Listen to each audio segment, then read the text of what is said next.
take a deep breath. He can smell the apple pie in the air. The leaves are starting to get, a little multicolored, a little bit of browns and reds. It is the fall. And you know what that means? The NECC is back. And we have a banger of a matchup for League of Legends to kick off the season. My name is Yanni. I'm joined here by Hawk. Hawk, it is so awesome to have you on, my friend, for this matchup between the University of Health Sciences and Pharmacy St. Louis, otherwise known as the Eutectics, and Boston University. Otherwise known as the Eutectics. Two liquids becoming a solid, or no, two solids becoming a liquid. Mm-hmm. Yep. I already messed it up. No, you're fine. I looked it up the first time I casted them, so Yeah, no, it's okay. I was really excited about this because I've never heard of the school. They had the same number of undergrads as basically my high school graduating class, and they got a damn good League of Legends team as well, one of the varsity programs. But Yanni, it is so great to be back on the NECC broadcast after 2 years since my last appearance. And I know it's been a minute. And funnily enough, casting from the same city I did my last NECC cast in Los Angeles when I was doing an internship as well. That's so sick, actually. I know. It is funny how that's kind of come full circle. The one disappointing thing, though, is, you're talking about all this fall stuff, like pumpkin spice in the air, the leaves turning, a crisp chill in the wind. You don't really get that here. No. So it just kind of feels the same. So not quite a nice experience, but, still fall, still NECC. Still fall, and it is still the NECC, as you mentioned. And you also talked about the Eutectics having a damn good League of Legends team, and a nice little head-to-head showing of who is taking on who. And one of the big matchups that I'm super excited for between these two teams has to be in this mid lane, with Boston University bringing Samikin, the NACL mid lane darling, into the fold. He was with the team for the CLAW season this year as well, against the Eutectics mid laner, somebody you probably know a whole lot about. It's former CBLOL mid laner Everett. You would think I know a whole lot about him, but Yanni, he played in the CBLOL before my time, so I never got to see him play. I'm really excited to see it now. Of course, do at least know his name, know some of the players that he's played with. A player that definitely has a lot of pedigree coming into the collegiate space. We've been seeing this, players from other regions coming to North America to get an education, get themselves a degree, and of course, further their League of Legends career. And against Samikin, for week 1 here, it's going to be a great matchup. Samikin, the sole remainder from this Boston University team that just went to top 32 in the collegiate championship last year. And he was the best player on that team, the captain of that team, the mage commander in the mid lane. And against Everett, he's going to have his work cut out for him if BU is going to find their first win of the NECC season. Yeah, and this is a big challenge, actually, for the entire team as a whole. The Eutectics, they've got some pretty skilled players on their side. James and Zepp, specifically, some of the better players that you can find here in the NECC Fall Division. So I'm really excited to see them come out. That's going to put a lot of pressure on Samikin. I think the rest of his team is going to need to have some pretty strong performances here today. And the performances get more difficult this time around because I believe for the first time, we have fearless drafts here in the NECC. They've gotten very popular over the summer. We have decided to run with them, and we are now testing the tempered champion pools of these great collegiate players. Yeah, and it's full fearless as well. If you've lived under a rock and weren't watching NACL, first of all, shame on you. But second of all, that does mean any champion that is picked by either team throughout the series will no longer be available for either team to pick for the remainder, meaning that power picks going early and often can be a big deal. And there's a mind game to be played. Do you keep banning out things like Samikin Zoe, the fabled, undefeated, in competitive champion of Boston University's mid laner? Or do you let him have it for a game where then he cannot play it thereafter? Yanni, there's a lot of questions to be answered. Of course, it is only a best of 3. We don't have the crazy best of 5 rules coming to effect this week, but perhaps in the future. Hopefully in the future, because I always love that when you get to the end, it's like, hey, guess what? You are getting less bans now. What are you going to do with your second half of draft? So I always find those pretty exciting, but let's really dig into the lineup of the Eutectics here. This is a team that, they came out of the West last season in the spring the 5-2 record, and they won the West playoffs in the spring. They beat up on Columbia College 3 games to 1. So pretty solid team in their own right. And then obviously we have the comparison of Boston University, who were one and done in the CLAW championship. It's kind of hard because outside of Samikin, we don't really have a gauge on many of the rest of Boston University's players compared to what we've seen out of the Eutectics prior. Yeah, and again, worth noting, Samikin has been, if not the de facto captain of the team, he's been the one that kind of has been put in that position from a gameplay perspective, right? He is the strongest player. He is their biggest carry, and we know how good he can be on mages. His team fighting later on in the game is simply sublime. I mean, on a level above a lot of players, even at the tier 2 level, is how good Samikin has been specifically in the team fights. But you talk about the rest of the squad, mostly low masters and diamond players, right? Obviously still exceptionally strong in the grand scheme of things, but when we look at the high level competitive sphere, not exactly up to that level. And again, worth noting as well, all 4 of Samikin's teammates today were not a part of that team that came in 5th place in the East Conference last year and secured themselves that ticket to top 32. So it's a completely new look. I actually reached out to Samikin before the match, was asking him a little bit about, the teammates he's playing with. He said he's excited to play with the team. He feels like he needs to step up and be a bit more of a leader than he's had to be in the past, but it is going to feel a lot different given that all of his teammates are brand new. And we didn't really get too much time to call out the rest of the squads, but for Boston University, it's Falcule in the top lane, Tortomaster 5000 in the jungle, Samikin obviously in the mid lane, Lan and Sohan will be on the bottom side. And for the Eutectics, we've got J Rockets in the top lane, Jame in the jungle, Evrot in the mid lane, Zep and Rehis will be rounding out the bot lane. That bot lane, I think that could be a very big challenge coming up here for Boston University. Zep, as you and I both know, has played in a lot of the open qualifiers for the NACL, has shown to be a pretty quality player, and Rehis was also very good for the Eutectics back in the spring. And this Boston University bot lane is going to have to be careful.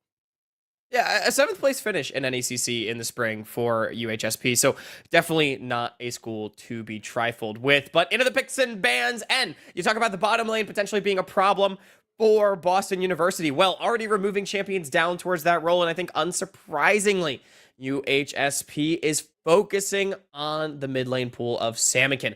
Because it is worth noting, while Samikin has been incredibly impressive, and he does not have a small champion pool, I think it's fair to say, Yanni, he's always been a player that has his champions, where there are certain ones that he definitely does just perform exceptionally well on, like the Hui, like the Zoe that we have seen, Aurora being another one of those popping up. Yeah, and I think if the Tactics can make Samikin just a little uncomfortable, right? You knock down the available champions that he has, make him play on less and less comfort, he's going to have a harder time. Evrot is a very, very good player, and you can match evenly in the mid lane and decide to let the rest of the team basically dictate the way their game is going to go. Listen, the Tactics are going to be in a pretty good spot. We're seeing junglers get picked very early here. It was a Jarvan first pick coming out for Boston University. Mumu as the response so far for the Eutectics. Yeah, and I really like this Jarvan pick here for Boston University, as well as, honestly, the Amumu, 2 champions that are both really good at being early proactive and playing for their lanes. Both have good setup towards mid lane. Jarvan, specifically an AD champion, going to enable a mage for Samikin.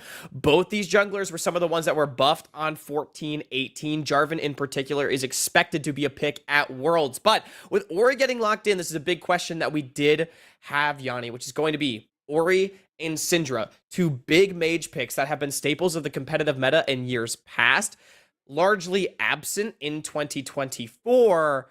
Samikin, we weren't sure if he was going to pick those ones up. We've not really seen those champions from him very much throughout his career. Orianna coming out in game 1, definitely one of the strongest champions on 14-18. Paired alongside a Kai'Sa as well. Again, you're talking about setup. I'm expecting a tank support for Sohan on their 4 pick. A lot of good synergy and ease of execution coming out for Boston University so far. Without question. I think the Eutectics, though, they've got a pretty good ease of execution. They have a lot of hard CC.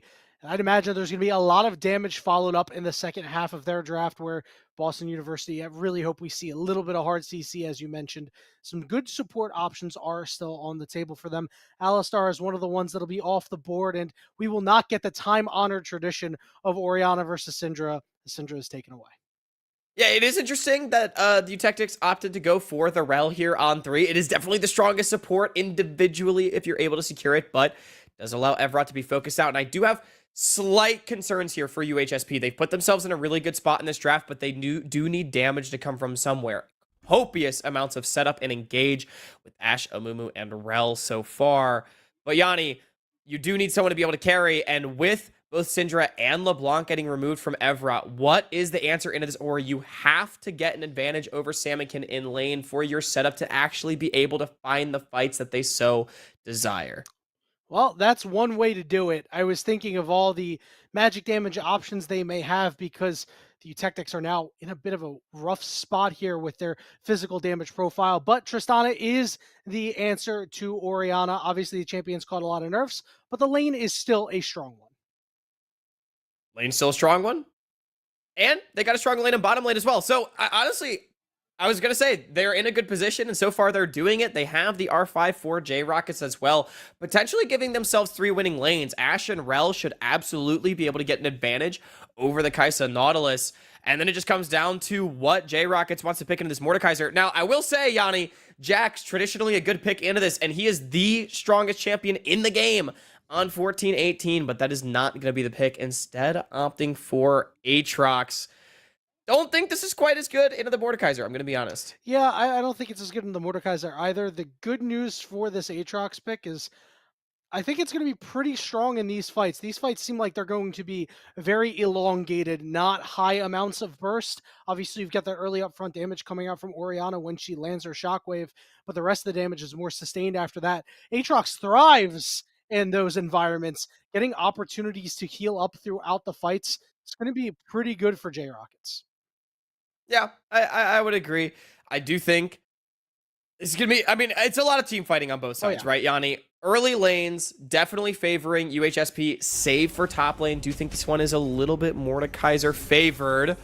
But the big question is going to be what happens in the mid lane. I do think Evrot needs to try to attack Salmonkin in lane. That was once, and I think still can be considered the weakness of Salmonkin.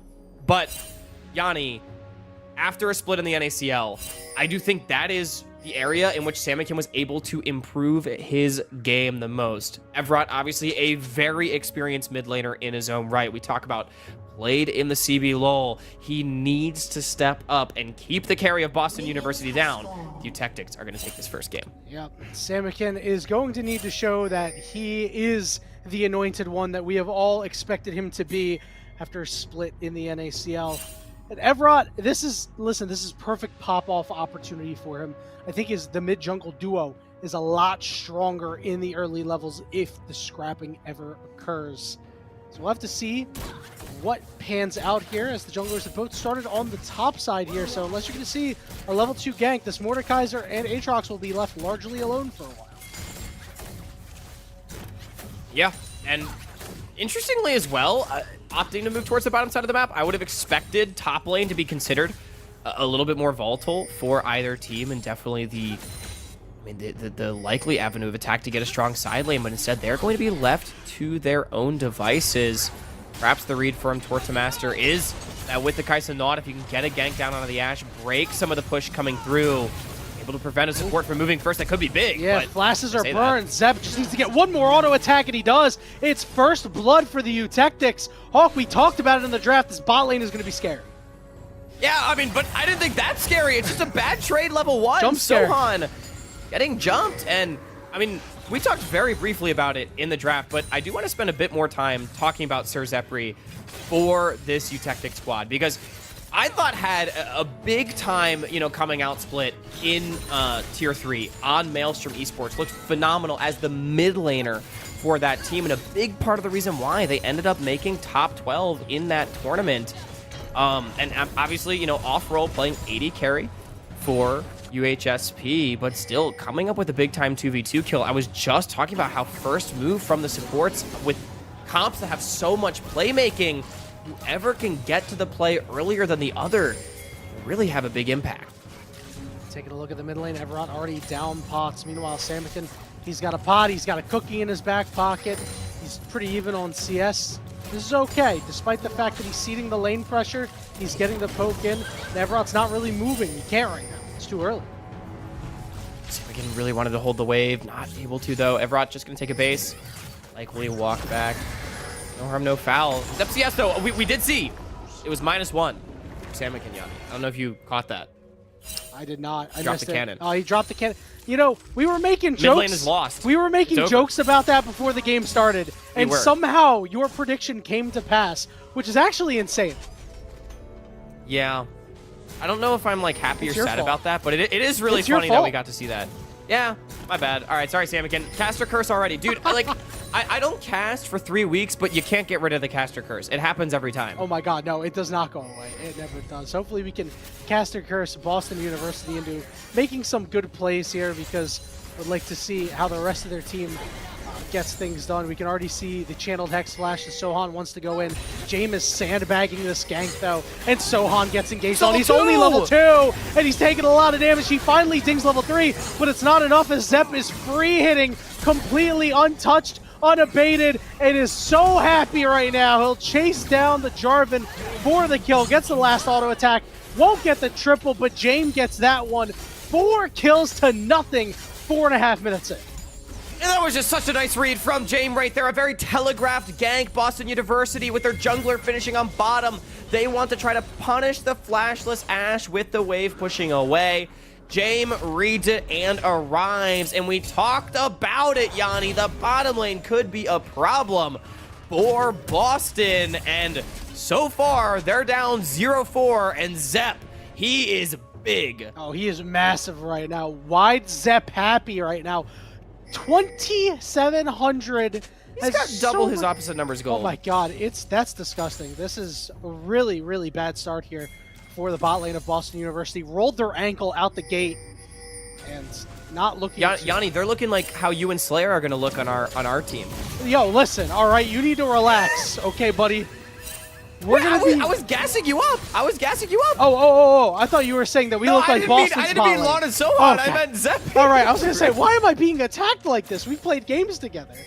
Yeah, you're right. We are gonna look like that. Hopefully, everybody else will be looking like Boston University. Hopefully, Slayer doesn't look like that, as Zepp is gonna be forced to burn his barrier. But that means Sohan is gonna be the one to get engaged on. Yeah, this is terrible. He's got no way out. Is he worth 100 gold? Is that what I just saw? There's no way he's only worth 100 at this point, but. Either way, hey, Zepp's on a rampage. I mean, he is certainly going to be a Slayer this game, Yanni, as, I mean, my word, we're talking so much about Evrot and how he needs to keep Samikin down, but, I mean, mid is just kind of going as expected, but bot lane completely getting away from BU early on, and, I mean, the problem with Ashe is, you know, generally considered a utility pick, but when she gets items, she does a hell of a lot of damage, and you cannot get away from her. Yeah, Cleanse forced out of Lon here. You can tell the B and BU does not stand for bot lane because they need to take a class right now. They are getting flunked in this bottom lane.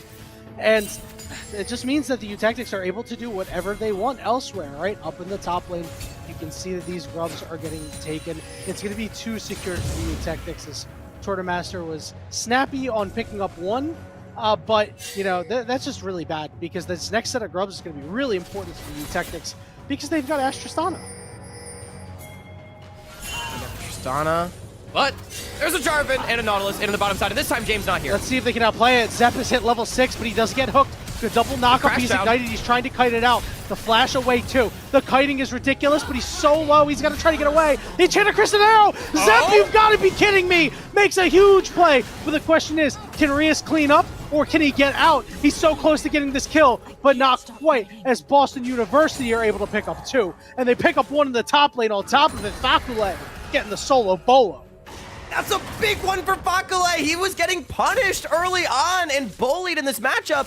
Down about 10 CS, but able to pick up the solo kill. Now Samikin's the target. Samikin, watch out! The flash! The curse of the sad mummy, and Samikin falls. Samikin didn't have flash for the dive. He must have had it burned off screen, Yanni. So a great revisit for the punish by James, who is having a tremendous game on the Amumu so far. Samikin goes down, will lose an entire wave for the trouble as well, which means that the main carry on the Terriers is down.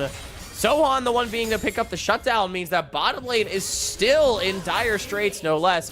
The only thing going their way at this moment is top lane. Yeah, and we all know that Mordekaiser's a very strong champion, but given the Murderer's Row that he'll be staring down, it could be very difficult. We'll see if Fakule is able to squeeze out a little bit more, and we'll see if Boston University can kind of stop the bleeding a little bit here. The gold lead hasn't gotten much worse. It's only gotten a couple hundred worse. And if they can keep it this way, we'll see if their team fighting can carry them. Yeah, I mean, we'll see, but UHSP, they're in a beautiful position. I'm so impressed with how they've played this early game. I mean, James just pathing very effectively, and Rehis and Zep just playing the 2v2 simply better. Sohan, he is going to die again. You cannot get away from that Ashe. We already talked about this. It's Nautilus syndrome, you know? Whenever you're behind, you just die on repeat, you know? He's doing his best Clyde impression. That's a CeeLo champion right there. Hey, listen, so, you know, it's like when you watch streams of good players. You gotta just emulate what they do.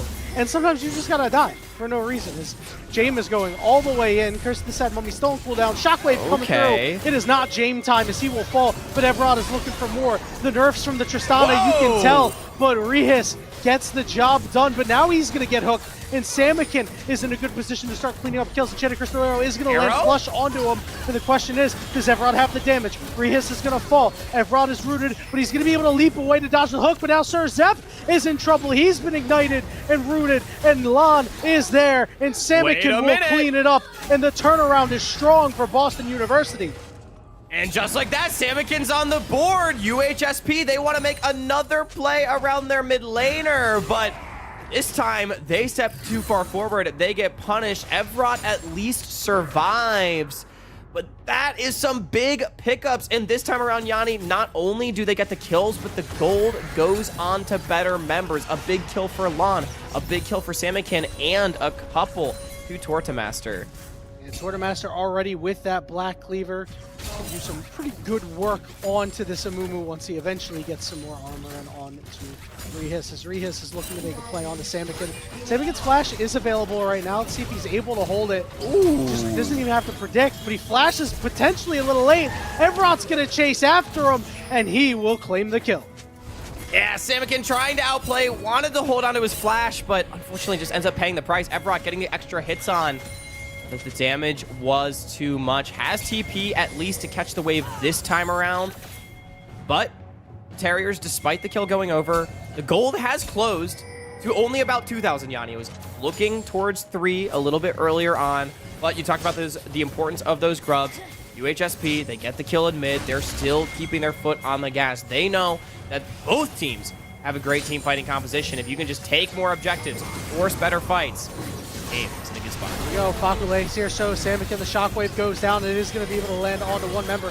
Evrod from the backside on top of Sohan as Verza's in the back of the pit trying to drain tank, and he's doing a pretty damn good job of it. He'll finally go down to the Mordekaiser, and Chain of Crystal Arrow will land, but it's only onto Samikin as the rest of the team is forced to run away.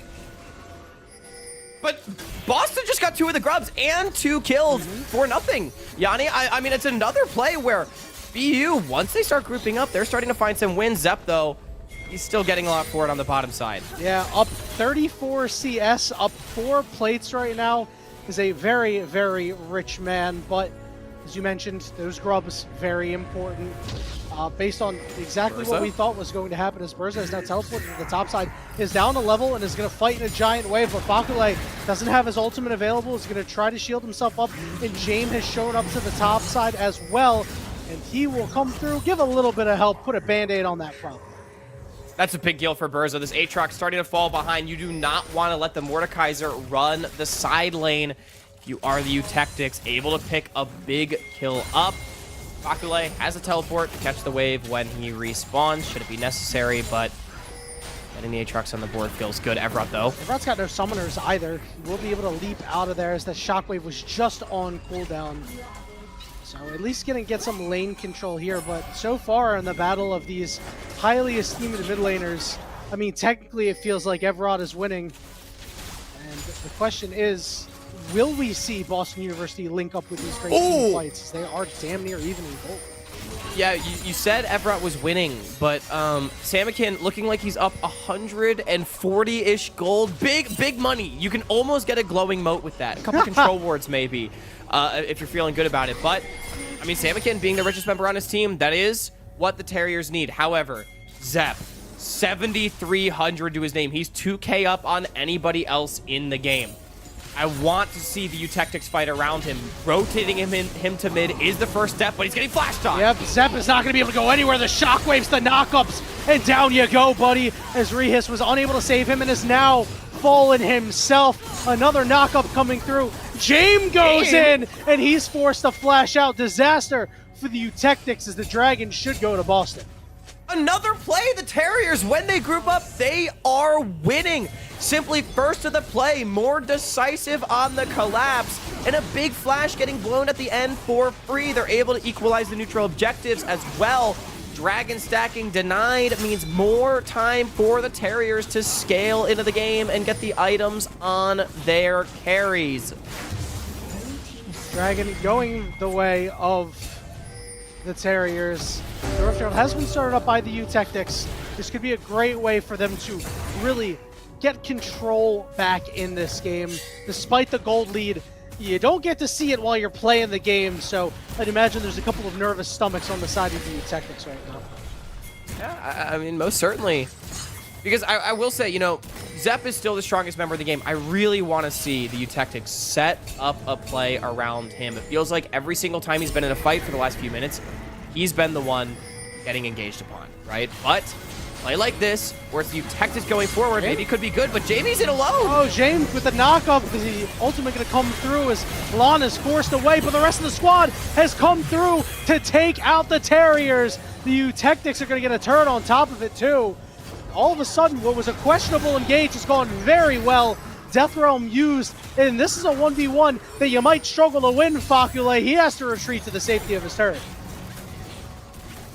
Able to get away, but a nice play from James. I was worried that he might get bursted out, but the Curse of the Sad Mummy buying just enough time, and it was exactly as I asked. Sir Zep being in the fight early on and able to contribute DPS.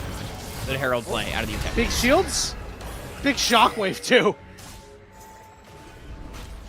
And easy enough, Facule picking up another one. Urza goes down. The gold staying relatively consistent. It's sort of ping-ponging back and forth between 2,500 and 3,500 right now. Looks like Everett, though, was at least able to pick up a tower in the bottom side. And I will say, Everett, we've not gotten as much time to talk about him. He's not been the main character of the team so far, Yanni. But he is really quietly scaling up to become a effective secondary carry in this game. 203 on the Tristana. He is the third richest person in the game, only behind his 80 carry and, of course, Samakin. You know, this Tristana is going to hit very hard. No true tanks on the side of BU either. Means that this double 80 carries will put quite a bit of DPS. Yeah, he's just going through his training arc right now, Hawk, and he'll be there quite soon. It's just a long arc, you know, lots of filler in these episodes, but so far the fights have been not quite filler in this game, as Boston University still fighting for everything that they're worth. As Facule finds himself in trouble, forced to flash away, stunned up, and they just layer the CC on like a cake, and this guy's gonna go down. Ooh, all right, Zep able to sidestep the flag and drag as well. Tortamaster barely not in time. Now he's got Lon and Sohan behind him, but I don't think there's an angle. I mean, Zep already has over 2 items. Lon doesn't even have tier 2 boots. They're trying to defend this top turret. The question is, can they? Tortamaster takes a lot of damage just for going in, and now the rifling of auto attacks as Sir Zep is still untouched and continues to rifle away. It ends up being a 1-for-1. But guess what? Zep is going to get that turret anyway. Yeah, I mean, sure, 1-for-1 is fine. It's another kill for Lon, but also another one for Zep. Now Samakin needs to try to defend bottom 2v1. Going to be a big problem for him as Boston University are just not linking up as 5. They're the Jarvan Oriana combo, we haven't seen too much of it, and because of that, they have dug themselves this hole, Hawk. They need to start linking up and playing as a unit. Yeah, I think the biggest problem that BU is running into this game is like when they have grouped up Yanni, they've had really good set piece plays to get themselves advantages and keep themselves in this game, right? But I mean, Eutectics are just outplaying them individually in the side lanes, right? Specifically, Zepp and Rehis having a fantastic game in the bottom lane. 11, 17 of 15 for Rehis. They are the 2 highest on their team. Anywhere they have been, if they're not getting engaged on, they are winning. And that's a problem that I don't think their opposition has really been able to answer so far this game. 10K Goldie's up 3K on Sam McKeon. Sir Zepp has both of his summoners up too. So Boston University, I mean, they're going to have a hard time getting to this guy despite the fact that Ashe is not a champion known for her ability to dodge out of certain abilities. Having the summoners up is so important, though. I mean, especially against the Jarvan. Quartermaster's not able to blow the flash before the Cataclysm. Zepp almost certainly does not go down. Remember, it is a full dive composition. You mentioned that Jarvan Ori combo, but you've also got the Mordekaiser, the Kai'Sa, the Nautilus. Everybody wants to try to get backline access, remove members from the fight, and make Zepp a target. But they're the ones stepping forward. Chain of Crystal Arrow going down, Bursa coming in from the side. Sir Zepp is going to get tagged with a knock-up, but it's not going to matter because he is well and truly safe. Samikin trying to get in there, but he just can't find a way in. There's Everot on top of him, forcing him away as the rest of this team melts on the side. Fakule trying to do what he can to trade one back onto Bursa, and he does. It's desperation here for Boston University, and they limp away. I mean, just another nice play from Eutectics. They're cleaner on the setup. The full river in their control, and we mentioned the lack of tank on BU. You can't get away from the Ashe, and most certainly not the Amumu. Jame able to find the engage, Zepp able to do the damage, and in the choke like that, Ashe not really able to get touched, even though Fakule traded one back. It is a very small price to pay for the Eutectics, who are rolling in this first game. Yeah, and the experience of Everot in that fight to hop on top of Samikin and make sure, listen, you're not going to get this clean shockwave off. You saw he was looking for it, and it's just the Eutectics running as a well-oiled machine. They happy gamed in the mid-game for a little bit, but well and firmly in control. Still only with 2 dragons, though, which means we're not quite at the area of getting to a soul. So let's talk about this Baron, this potential setup here for the Eutectics, because Boston University would have to walk in to that murderer's row of a composition with all the CC they have. Yeah, I mean, they at least took advantage, smart stuff, of the reset from Eutectics, got some vision down in the river, took a Scuttle Crab, but I mean, they're very quickly going to lose this control. It's not like you can very easily engage into them in the river. So everything going to become dark and full of terrors here for Boston University. But I mean, while we do eventually have a quiet moment, never mind, Samikin's under attack in the side lane. Yep, Samikin is in trouble. Samikin is dead. He's got nowhere to go. This should be the cue for the Eutectics to turn onto the Baron. Jame wants a little bit more, but the rest of the team has reined him in a little bit. As the Eutectics look to try to be in a position to put this one firmly away.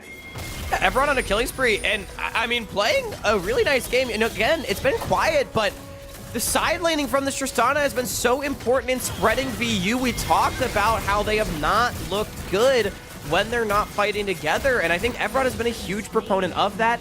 Yanni, you highlighted zoning out Samikin in the previous fight as well. I think the experience on full display. Again, this is a player with 3 splits of CBLOL experience. Oh, nice interrupt. They messed with the Sohan, and he will fall. Everot is going to look for a little bit more, too. The arrow from downtown. The 280 carries on this squad are just running amok and causing problems for Boston University. Fakule is going to find himself in trouble, too. Forced a flash. With the team wearing purple, Everot continues to charge. Shockwave lands onto 2 as Fakule is in the death realm in a one-on-one with Rehis. But I don't think he's going to be able to kill Rehis before he comes out. He's just got to do as much damage as he can. Shielded up, Curse to the side mummy only lands on the 1, but Fakule falls, and Jame gets out! Everot's back in the fight! Lon is dead! How does Boston come away with nothing? Oh my word, Lon tried to go for the double kill, not able to find it. Now Bursa's on the front line, but Samikin doesn't do enough damage. Sohan has respawned just to die again. Everot with kill number 6. Yeah, I mean, this has just not been Sohan's game, and Everot, we said he'd be the secondary carry, And damn, has he been. Zep just pushing up in mid all the while. Tornamaster sure to die.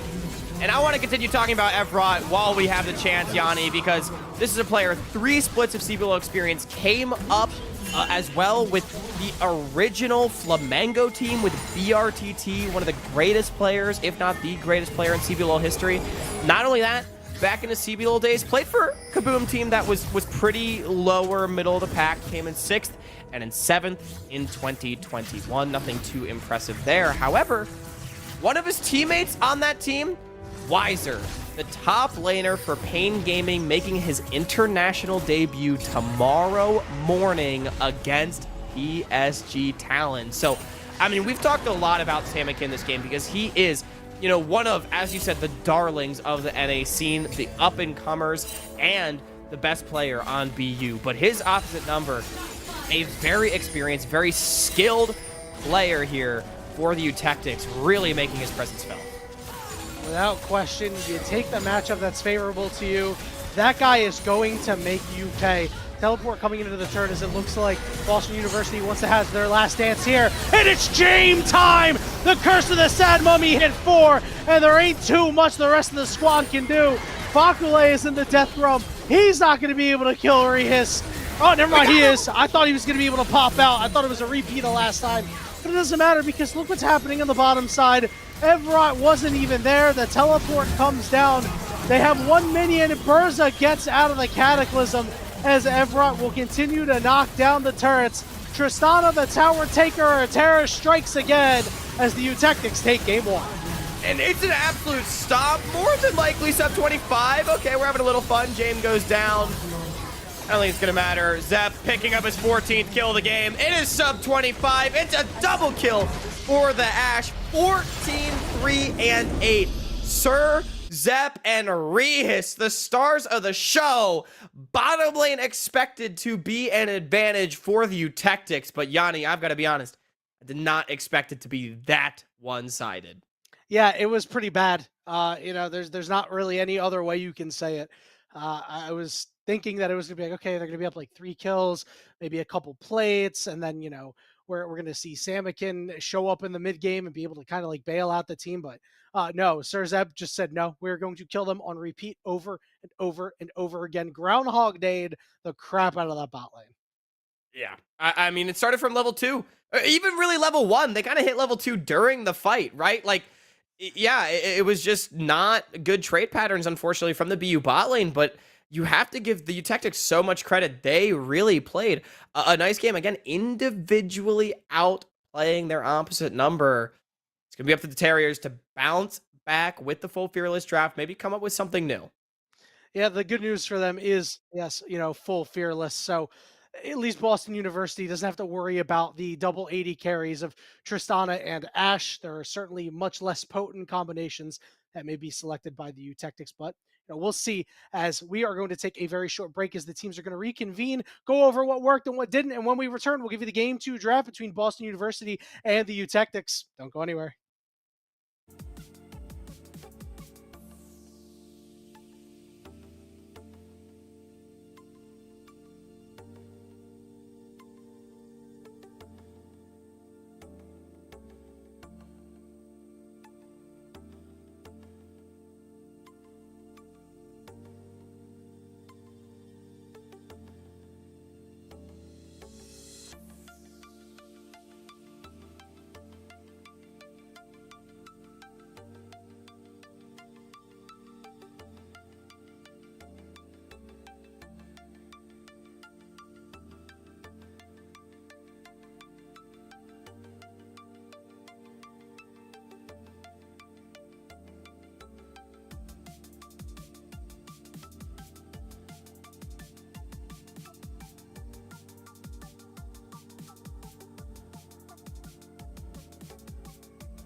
Oh man, this is incredible. Ooh, wow. Huh? Yeah, that's pretty cool. It is pretty cool. Hey man, grab me a meat stick. I think I can reach it if I just a little more. Just let me go a little. I can't. Just a little more. I almost got it. Careful! Oh God! No, come on, just reach. Reach. Just grab my hand. Grab my hand. Give me the meat stick. This other hand's closer. The one with the stick is. Oh.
Welcome back, everybody, to week one of the NECC Fall Division One for League of Legends. We just saw a game between the Eutectics and Boston University that didn't exactly go how we expected. We expected a lot of big brawling back and forth, maybe a really tight game. But as it went on, the Eutectics just continued to pull away after the really strong early game. Yeah, I don't even think it's so much that we were disappointed that it wasn't a close game, Yanni. I mean, we were, but we saw two team fight compositions get locked in, and we never really saw a true team fight because the Eutectics really just ran over that game, led by the star mid laner turned AD carry of Maelstrom Esports and the Eutectics, Sir Zep. 14 kills on the Ashe. Him and support Rias had a really, really great game. And honestly, I do think the biggest issue for BU that they immediately have to solve is not letting that happen again. Because, you know, Samakin, who oftentimes is their late game carry, was never really even allowed to play the game. Was simply getting pushed in by the Tristana the whole game, staying to his credit even in gold, but otherwise not really having the opportunity to actually do much of anything. Yeah, and I'm not really sure what the solution is to take care of this bot lane. I mean, Zep plays a lot of Ash to begin with. There's other good options there. I think that Misfortune is an option that Sir Zepp does play. So that's another like lane dominant AD carry that if Boston University allows him to get his hands on, he might just be able to run the game again. Yeah, definitely. And I think the biggest thing for me for Boston is Sohan, definitely a tank support player. So getting on something that he can have impact on. The Nautilus, unfortunately, was not at game one, but it's okay. There's still things like Alistair, Rakan, right? Like there are champions that can be played and are going to be just fine for the squad.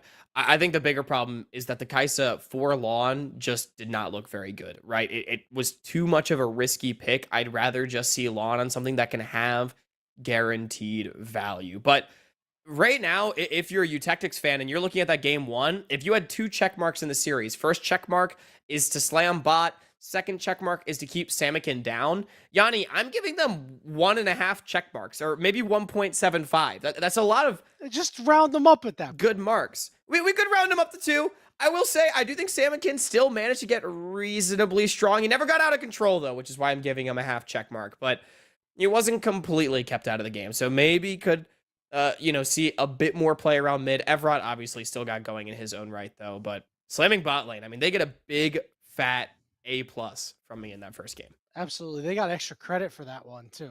That's how good it was. Maybe the extra credit was the top lane, who knows. But yeah, I'm taking a look at the champions that Lon has played. I mean, it really depends on what you want to go with, right? It's, do you want to take your guaranteed value in an early game champion and play something like a Lucian in the bot lane, which champion doesn't really get play outside of mid lane too much anymore. Jin gives you some guaranteed utility. If you want to go late game carry with Jinx, we'll see what the option is here. But Boston University has to put their best draft forward here because they are down 0-1 in the series. These are only best of 3. So if you lose this one, you're walking away from week 1 with the L. Jin, Misfortune, and Jinx in that order would be my priority list if I am Lawn. I do think Misfortune, unfortunately, just kind of bad on 14-18. It's bad nerfed, but the champion still has a lot of value. But so that's why I think it would be a good pick. I do think Jin is the angle. Honestly, just B1 it. Take something safe. I'm expecting, though, with BU being back on the blue side, 80 carry on 1 would certainly make sense. And mid lane focus from the Eutectics against Samikin's champion pool to come out. It was Zoe, Hui, and Aurora in game 1. We're going to see something similar. Yeah, I don't know why you'd want to go away with it. There's already just one less champion that Samikin can play with Oriana off the board now as well. So we'll see. We'll see what happens. I am pretty interested in the Braum ban here from Boston University. Obviously, taking Braum early in a draft is like a bit of a no-no, but I do think that champion provides a lot of value that Sohan would reap a lot of benefit from. Yeah, I agree. I think the Braum ban's interesting. I mean, to me, it is saying Sohan is going to be our primary engage, and we don't want to have to deal with Braum in the lane phase, right? Jame actually not a jungle main necessarily, by the way, plays a lot of 80 carries. So Jame going maybe more towards just the setup-oriented champions. They don't necessarily need Rehis to be on the primary engage. Something like a Braum could be a problem, but Ezreal, B1, honestly, Yanni, I don't know how I feel about this. I'm fine with it. I don't love it. It is a very skill-capped champion. However, it's one that's pretty hard to get completely destroyed on. Yeah, this should eliminate their problem of getting absolutely stuffed in lane as the Eutectics respond with electing to go for a lane dominant AD carry. We mentioned earlier Misfortune, despite the nerfs, still very strong in that aspect. Should have no problems in this bottom lane into the Ezreal and also be under no threat. But all of a sudden, with this Leona pickup on top of it, there's only so many times you can arcane shift and so far away you can stay from the minions. I would really like to see right here something like an Alistair Zinjao. Ease of execution again for BU. Lee Sin, not ease of execution, but still early game playmaking. Still something that threatens the Misfortune. Alistair, I think, has to be the support pick right here. Do not blind for Samikin. Let him get banned out. It's fine. He's got things he could play. Lux, Syndra, etc. I don't love the Rakan as much into the Leona, I'm going to be honest, but I'm okay with it. Yeah, this lane is, it's going to be tough, right? And Sohan is going to really have to roam around a lot and be the first one going around in order to make plays happen. This Vi getting locked in for James, honestly, this Eutectics team composition is downright disgusting, Hawk. They have Yeah. so much lockdown. They already have a fair amount of damage too. I mean, all you have to do is give Everett to Leah, and it's just is it a draft gap? I, Really I've hate to really say it. liked, yeah, I've really liked the Eutectics draft philosophy in this series, right? I just feel like they're going for easy compositions. Everybody press their buttons at the same time and make people disappear, right? Vi Leona providing a tremendous amount of setup. They have almost guaranteed value. Misfortune has a lot of value as well that I'm sure Zep will be able to utilize. And big just now question's going to come down to the mid matchup, right? I think more than likely you blind pick for Burza here if you are Skarner and Ornn getting removed leads me to believe we're going to see a top lane blind pick as well. I don't know what you're looking to blind pick though if you're banning Skarner and Ornn. Yeah, I mean, I want to say this is a fantastic double bans by the Eutectics here. I mean, you just ruin a lot of what you want out of the top lane if you are Boston University, just any sort of engage. We Oh. are going to see Everett LeBlanc get busted out here. And there are 3 squishy targets that she is able to destroy so far on the side of Boston University. So I expect Everett to feast once again this game.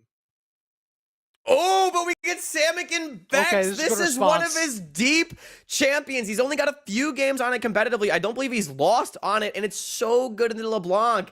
I love this pick for Samikin because what the LeBlanc does is not only does it provide pressure in the mid lane for Everett, but it's also a champion that can fight in the mid jungle 2v2 against this Lee Sin. It wants to skirmish. Vex, though, going to shut that down so much. It gives Tortamaster and Samikin an obvious place to attack in the early stage of the game. And Yanni, I know something you wanted in the green room was something that Samikin can move around more on.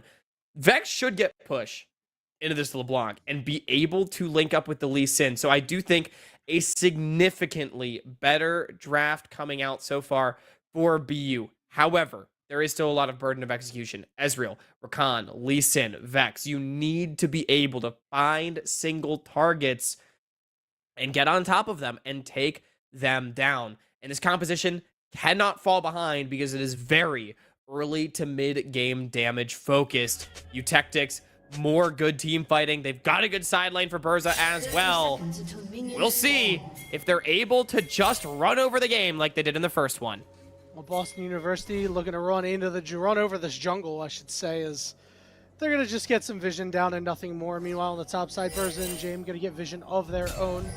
Nothing too crazy going to happen in this early going, but yeah, you mentioned the ease of execution for the side of the Eutectics and how difficult it is for Boston University. I mean, you just got to be on top of your skill shots. You have to be playing at 100 all game long. If you're just not playing at your best, you're not going to get the most out of your champions. You're going to fall behind, and based on game one, you're going to lose. So interestingly, we are going to see mismatch clear from the junglers. Remember last time both of them went towards bottom and UHSP was able to pick up 3 kills for Zep off the back of the play. Both teams going to know where the enemy jungler is starting, so have the information that it is a mismatch clear. And Yanni, for the non-junglers in the chat, mismatch clear is all about who can gain more on the opposite side because they are not there to counter each other's plays. Yeah, and I really like Tortamaster starting on the bottom side here. As long as Burza is able to play safe, though, he should be okay. But if you get Fakule ahead on this Volibear, I mean, that's going to be what's going to carry you through your early mid-game, right? And get your Ezreal to his 2-item, 3-item spikes and a little bit stronger. I do think the read is honestly mostly just we are picking Ezreal Khan to be very safe, hyper mobile, and not lose, right? It's difficult to make a play onto them, so I don't need to play around it. And the solo lanes, as you mentioned, should be the more volatile lanes at that. But Samikin with this push, this is going to be the really important thing to watch in this game. Not just the pathing of the junglers, which I do think in game one, James got the better of Tortamaster, but also this mid lane priority. We need Samikin to have more presence if Boston University is going to push a game 3. Yeah, he's got to have the first move, so Everett is always lagging behind. if Samikin hits those ultimates, he's going to get there far faster than Everard at that point. So it's just a matter of being able to get that done. Good CS lead for him too, as the wave is going to crash Everard at some point. Meanwhile, up in the top lane, it's really Burza's game to kind of lose. As long as he just chills out, he should be in a good spot to be able to make a large impact in this game as we go into the later stages. And I do think that's an interesting point that you bring up. I do think Burza was sort of the least impactful member in the Game 1 victory for the Eutectics, I think it's fair to say. And being given the keys to the Jax, I actually think this is the biggest X factor that the Eutectics have in their draft. This Jax going to be a massive side lane problem. Samikin, though, he's under attack. He's going to die. He's going to be a big problem now. The flash on top of him, and Burza picks up first blood. And that's under the Jax. I was just saying he's going to be such a problem in the side lane. He is the biggest scaling threat for the Eutectics in this game. So not only does he get a kill, but they also put Samikin down. That is a massive play. Yeah, and Burza is able to walk back in the lane without getting punished. Fakule was a little too slow on the draw there. And, I mean, this is great for Burza because this huge wave is coming into him, too. Yeah, I mean, just a beautifully timed roam. That was such a well put together play. The early game continuing to be run by the Eutectics, Yanni. It's exactly what you want to see out of this team that is looking to make a deeper run in NECC and in spring. Yeah, and you know what? So far, so good because it's not just Everard. Sir Zep is just did a lot in that first game. I expect him to do pretty good things throughout the season. You know, regardless of if you're being off-rolled, if you're a capable player, you're going to be able to get the job done no matter what role you're playing.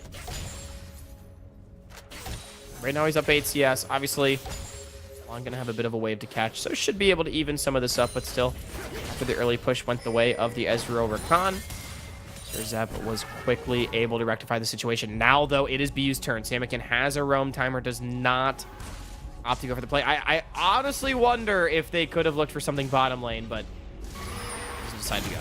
Yeah, I think at this point he's just waiting till he hits level 6 because I feel like if he takes a second death here, he'll be super far behind and allow Everard to get much more back into the game because right now, you know, Samikin's got a pretty solid CS lead, right? 12 CS lead over Everard. This is exactly what you want. It's a slight gold lead, nothing more, but you know, just keeping this LeBlanc under turret, and if you're able to get off 1 or 2 roams, that should hopefully be enough because right now, despite being down a kill... Oh, he just uses passive. Oh, no. He should be all right. He does hit level 6. The question is he going to be able to tag Everard? His Quartermaster's here to help out Samikin. Misses his ultimate, splits the gap, and Everard is now level 6. So that means that he could get in, but James trying to shield up, and it's the double distortion. You gotta attack Samikin one more time. The shield is out, but he's got no mana, and it's Everard going 2 for 1 in the mid lane. Everard really making his presence felt now in this second game. Big time double kill coming out with the level 6 coming online. Samikin, he's gonna want that ultimate back, I'd have to think. Tried his best to buy time, but in the end, it doesn't even matter. Trying to get some damage down to the bottom lane as both AD carries very strapped for mana at this point.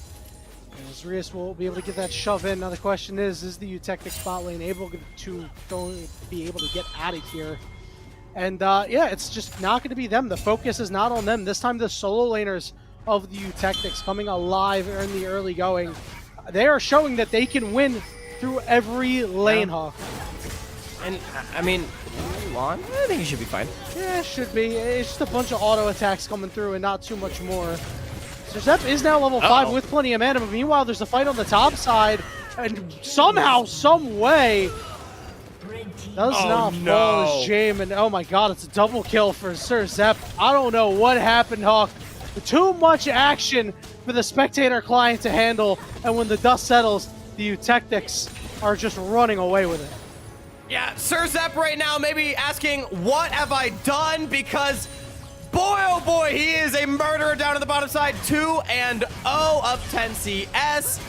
Quartermaster wasn't able to find the kill on James either. The Void Grub's going over uncontested, and right now, Boston University is fainting under the pressure that the Eutectics are throwing down in their NECC debut. It is not going their way. They're down 3,500 gold at 7.5 minutes. Yeah, and I wonder if this is the part where you start thinking ahead to future weeks on how you're going to fix this, because this is a severe deficit. I hate to be like, oh, hey, they're not going to have a way back into it, but I mean, Hawk, I don't really see the path. We talked about how early game oriented that Boston University is. Guess what? You don't have an early game anymore. You lost it. You fumbled the bag. And we talked so much about the importance of this mid jungle. This was the composition that Samikin was supposed to be able to have impact with, but I mean, it's just not happened. Evrot 3-0-2 on this LeBlanc. They're going to try to get him. Kick goes down. They should be able to take him out. It will be a shutdown going over to Samikin, so a breath of life perhaps for Boston. And I mean, he's up CS. Evrot doesn't have the teleports. Can be a big cannon wave missed. Samikin is still in the game. I think the LeBlanc is not as fed as he looks, but... Oh, whoa, okay. Baited in the cease and desist. And now the ultimate from the Leona coming out. They will be able to get Tortomaster. No damage! Samikin doesn't have anything to turn it around, as you said. And Samikin wasn't able to base off that either. Now he's forced to stay because the next wave has already arrived. It's going to be a Drake going over Tortomaster. Not really been a series. I think it's fair to say, Yanni, 1-3-1 on the Lee Sim so far. Tortomaster, but he's not playing Udyr for the turtle stance. Well, this is what you get. It's not looking so hot on that Lee Sin, and this is a champion that can be exposed like that, right? Talk about how strong he is, but if you're mismatched, Yanni, it's yikes. Okay, maybe though, it's like a tortoise in the hare situation. Oh my God, he's starting you're so the right. race very slowly. Eutectics are getting off to a crazy lead. Maybe they'll start getting Sin. lazy. Right, yeah. He's playing Sin Lee, bro. He's gonna be a late game monster. Yeah, we'll go with it. Okay, so Sin Lee wouldn't be blind, but would he be like deaf or mute? Or like he has the 6 eyes, like Can he walk? Like Gojo does. Like Oh, I don't know. you're so right. Like he's got hollow complete purple. opposite. He just like can see everything. Well, I think this is Gojo that hasn't figured out reverse curse techniques yet. I'm gonna be honest with you, Yanni. He's still looking pretty young. Like this is Gojo that just got completely beat up by Toji. And is like 100%. dying. He's like, damn, dude, this is tough out here. It's tough So out now here. he for needs a to have pick. the moment where he's like, wow, life goes hard. I'm gonna decide to hollow purple. What we'll see is Rias is just tanking up this turret like a storm. It is an auto away from death. Flying into Sohan. Rias will fall to the Ignite as Samikin is here. They need to try to get something out here as Lon is getting very low, but Evrot has joined the rest of the squad. It is going to be a trade. Samikin will get a kill, but will fall for it. 2 kills go over to Sir Zephyr. He's 4-0. Lee Sin kick. Hollow Purple is going to get activated. Fakule is able to find a way out, and Tortomaster gets one. Throughout heaven and earth, I alone am the honored one, Tortomaster. He's figured it out. Unfortunately, it's one small hill in a deep ocean of sadness right now for Boston University. There are still a lot of special grade curses to exercise.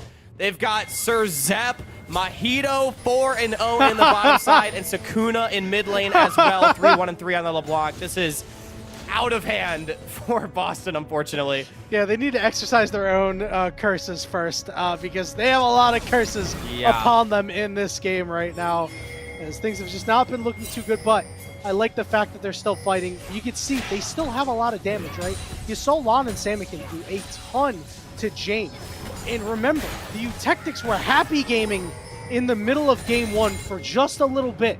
And if that happens again, Boston University could find a way back in, but Rihas is just saying, I am on the roams here. I will show up. I will get the job done. As Volibear burns away from the Ignite.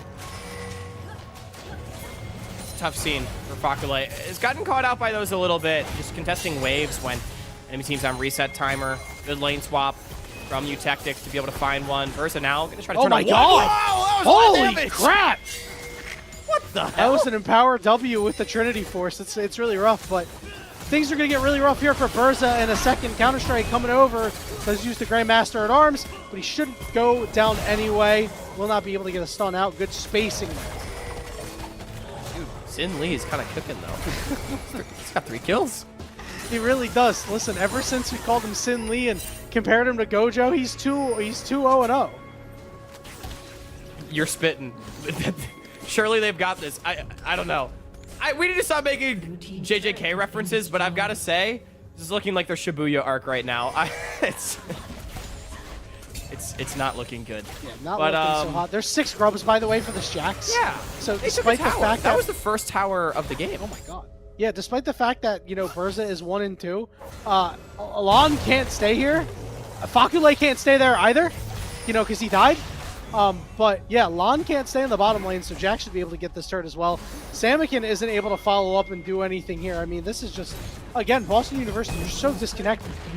Yeah, I will say, so Yanni, I reached out to Samakin before the series to get some thoughts playing up against this Eutectics team, and he did say he didn't know who he was going up against, a player with the pedigree of Evrot, but he was excited that early weeks weren't going to be too sleeper.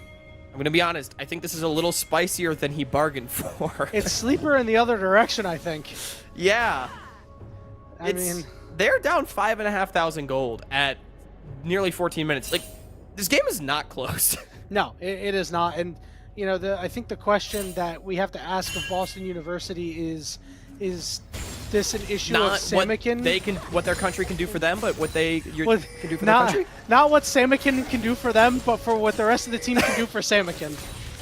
And, okay. you know, and honestly, it's a wonder how strong the Eutectics are compared to the rest of the teams that are in this league, right? Because we know them to be a very strong team. Is this going to be a scenario where Boston University is the second best team and is going up against the best team? Or is this a scenario where they might be closer to middle of the pack? I mean, definitely, I think questions that will need to be answered. I will be honest, I expected this matchup to be significantly closer. I mean, I actually thought Samakin has been kept out of this series more than expected. Evrot, despite his, you know, level of experience, hasn't played high-level League for actually a while. And I mean, he's looking like he hasn't missed a beat. This is, you know, his second split in North America. It is just looking extremely good. And I think more surprisingly to me is that Sir Zep is looking like the ADC GOAT right now. Absolutely, but here could be the opportunity. Big goal time. Lots of ultimates coming through and doing a lot of damage, and James is still at full health, leading the charge. And the rest of Boston University just falling apart at the seams. Berzo wants to go a little deep. James going to be able to save his buddy, but Evrot and Sir Zep coming in from the side. Fakule taking a half HP, is going to get rooted on the backside. 2 chains, Evrot able to lock him down as the mid-inner turret should go down in a moment or two. Oh, they ran out of minions, maybe not. All right, Yanni, let's take bets. Fakule has completed a 15-minute Rod of Ages. Does it finish stacking before the game ends? No, it does not finish stacking before the game ends. Evrot slides in, helps get a kill, and slides his happy little self out. The turret will eventually fall. I think he gets the 7 stacks on the Rod of Ages before this game ends. All right, 22 minutes from Yanni. I'm also going to take the under, but I think I'm going to take the 24-minute under. Okay, so just under same the as last wire. game. Same as last game. Yeah. So they'll get him, but not by a lot. Yeah. You know, I love that you mentioned that Samakin's kind of been out of this game. I mean, Evrot has just dropped a veil on the area. And listen, I only wanted to go back to that just to make another Jujutsu Kaisen reference. I appreciate that. Everyone that doesn't watch Jujutsu Kaisen is really bored of this game, probably. But you know, maybe look, they should. Guys, watch we have to Jujutsu entertain Kaisen. ourselves somehow because this one is, yeah. This one's been pretty rough. And Here, I don't what's really know if this will really what's get back another there. anime we could bring up, or even better yet, not an anime at all. Yeah, honestly, I don't know, man. What have you been watching recently, Yanni? So I actually just started watching Ted Lasso. Oh, dude, that's been on my watch list for like a really It's good. egregious amount of time, and I've not watched it. A Yeah, really egregious amount of time. egregious. Yeah, it's. Oh, I get it. I did pronounce his name You're funny- incorrectly you're to a make funny that guy. joke. Here comes the turnaround, Yeah, though. yeah. Big plays coming out here, but the bullet time ripping them apart. James They're winning? does go down. Sir Zep is now in a 3v1, but he's put on his dancing shoes, and Evrot's coming off the top rope to help his buddy out. Zep is able to counter it. Oh my god, he kited it out. Go for it now. Oh my goodness. It just doesn't matter. 4 for 2. And Berza wasn't even there, man. As the Eutectics are just slamming this game. In Ted Lasso, is his team good or bad? Is bad. But then they get good. Is it bad? I think. Okay. I haven't gotten that far. So BU needs Ted Lasso to come in and coach them, I think. Well, Yeah, it's going to be a something bit of like a that. process. Yeah. So maybe they will be able to trust the process. As Mirza with the counter yes, strike, it's landing the just- double stun. Mirza will be able to survive this as he flashes away. Sir Zepp Wait, is they're gonna get him. in a bit of a bad spot, and now he's taking turret shots, and it's 1,000 gold shutdown going to Tortermaster, and now they want Evrot next. He does land the Q, but he's stunned up. Rias CC'd onto the turret, going in. Evrot trying to get away. Samikin gets the shutdown. It's happy gaming time for the side of the Eutectics, and all of a sudden, Boston University's starting to knock him down. Oh, he tags Mirza! He hit it! Samikin looking for a little bit more. Is he going to go in on James? Listen, it's only James. It is only James, but that Vi also has as many items as him. They're gonna get him in tier 1. Objective bounties. We're so back, baby. 4 for 1 in the base. Boston University hit a huge 3 to cut the gold lead to 8,000. This severely hurts the chances of my over-under being correct. Yeah, you're on the clock right now. T-minus 4 minutes until. And honestly, if I'm wrong, that's okay. I'm like totally okay with it. I'm not going to be disappointed by it because I love League of Legends, and the more League of Legends I get to watch and cast, the happier of a person I am. See, I'll agree with you, Yanni. But I'll be honest with you, if the Eutectics don't win this I want to game, see them fumble the stat. I think I'll be very depressed. I mean, Like, I will too, but like, I want to be see, sad. I want to see Boston University just. What is really, Fakulei doing? He's burning his flash. Okay, he's fine. He's fine. He's fine. He's fine. He is burning his flash. Yeah, that was a bit of a aggressive pathing, we'll call it, out of Fakulei. So Fakulei has a 4-stack Rod of Ages, a dagger, and Ionia boost. Sir Zepp has 3 completed items. That's a lot of items. Oh my goodness. The misfortune is 2 levels up on the enemy top laner. Yeah, this is just, it's not good. It's going to be really tough. See if Boston University is able to hold the line. They drop the Rift Herald on the top side as their base is crumbling. Double counter strike does land. Samikin going to get targeted by the cease and desist. Evrot trying to get there, but it doesn't matter. It's the bullet time coming through. A triple kill coming through for Sir Zepp. And Sohan isn't able to get back in time. The minions are here. My prediction does come to pass. Fakulei with only 5 stacks on that Rod of Ages. The Eutectics take care of business in what we thought was going to be a marquee matchup. The Eutectics have shown they may be the top team in this division. Yeah, I mean, the Eutectics, I really am very impressed with this team. I thought this would be a close match, but they have come out the gate absolutely swing. Evrot and Sir Zepp looking like a duo of carries that are not to be trifled with. Not much else to say other than, apparently 2 really good mid laners is better than 1.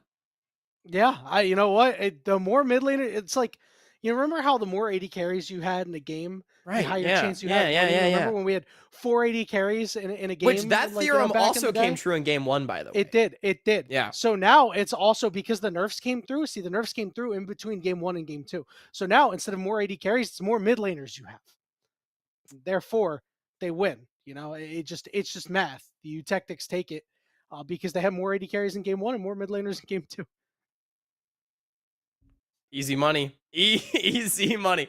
Yeah, I don't think there's much to break down for this one. It was a domination through and through. You talk about it, perhaps the strongest team in this division. Remember, they were able to dodge out on Fisher and Northwood on the opposite side, putting Eutectics in a really great spot with this week 1 win. Yeah, it was really good stuff. Hawk, I want to ask, who do you think was our MVP of the series? I think it's got to be Sir Zepp, right? I think it has to be Sir Zepp. I think it would be criminal if it didn't go towards him. Yeah, like I know Evrot definitely had the tougher assignment, I think, but yeah, you can't just not give it to the guy who just stuffed the stat sheet with kills. Yeah, Sir Zepp. We talk about snowballing a lot in League of Legends. I think that was the best example where he very quickly, about 2 minutes into game 1, got pushed down a hill and he just kind of never stopped rolling. He rolled very, very quickly and became an avalanche. So I would say player of the series there. It definitely looked like the meat stick ad that we saw a little earlier. He got pushed down the cliff and kept rolling. But that'll be it for us here tonight. A really interesting series that told us a lot about both the Eutectics and Boston University as we continue to progress into the NECC season. But we want to thank you all so much for being with us tonight. For myself, for my co-caster Hawk, who graciously stepped in this week, so happy to have you here. I don't remember the schedule. Hold on. I have the schedule. Tomorrow we do have Rainbow Six Siege at 8 p.m. Eastern. TAMU versus Cumberland Phoenix going up to head-to-head. Thursday, we got some Rocket League. Friday, we got some Overwatch. Should be a pretty good evening of broadcast that we have going on for the rest of the week. But that'll be it for us here this evening. We hope you enjoyed, and we hope to see you next time for some more NECC action.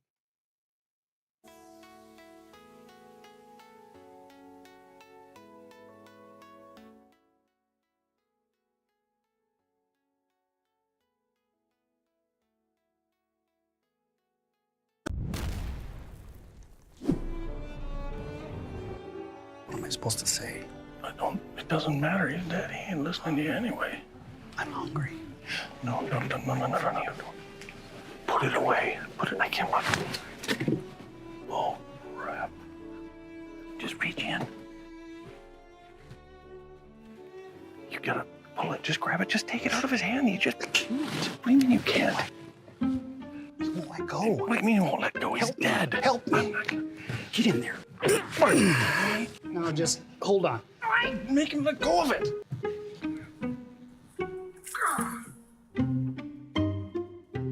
No, I got you covered. Just go in for a hug. Go and get on in there. It's a bad loss. Yeah, hug him up. Just reach. Hug him up. He's breathing. On the other side. Go. I can't. Just- I can't do it.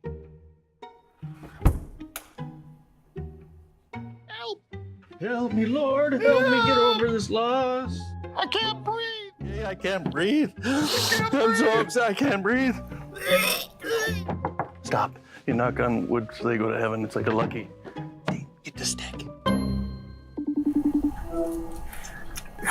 Hey, do you the meat stick? Yeah, I got it. Hey, just hold tight for